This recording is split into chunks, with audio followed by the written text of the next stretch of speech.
মধ্যে আমি মিশিয়েছি সর্ষে, পোস্ত, আদা, কাঁচা লঙ্কা বেটে নুন হলুদ দিয়ে মাখিয়েছি। মাখিয়ে এবারে এখানে মাছগুলোকে আলাদা নুন হলুদ শুকনো লঙ্কার গুঁড়োই মাখিয়ে রেখেছিলাম, মশলা দেওয়া আছে এর মধ্যে।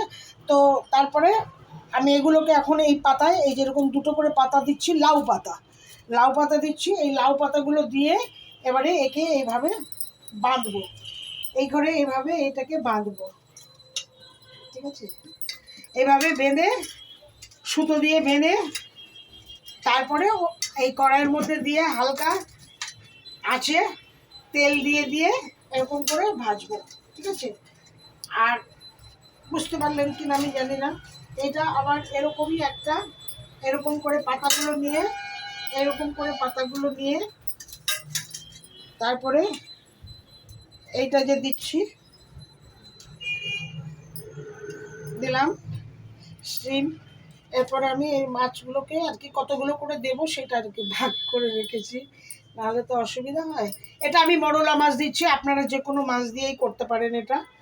হ্যাঁ, এরপরে আর একটু সিম দেবো, হ্যাঁ, দিয়ে এরকম করে আবার বেঁধে সব কটাকে এরকমভাবে আমি সব কটাকে আমি এইভাবে আর লাউ পাতা দিয়ে বাঁধবো, বেঁধে একদম ছোট করে এইভাবে আমি কড়াইতে ভাজবো।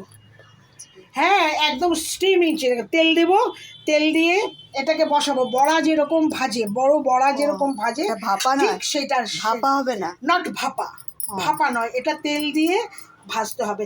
আবার উল্টে দেবো, তারপরে একদম সিদ্ধ হয়ে যাবে। ওটা করো, ওটা বাঁধো। হ্যাঁ, না আমি একটুখানি তুই এখন যা হয়ে গেছে।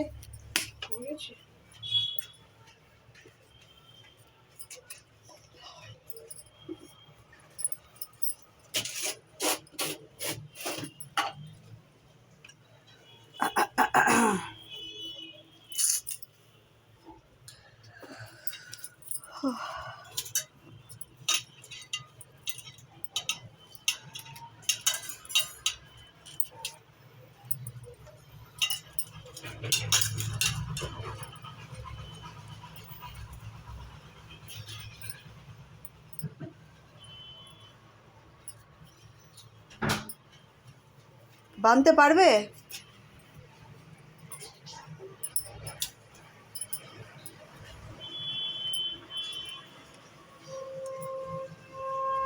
এইভাবে সুতো পেঁচিয়ে ব্যাস, এইভাবে সুতো পেঁচিয়ে দিলাম আমি, এইভাবে সুতোটা পেঁচিয়ে দিলাম।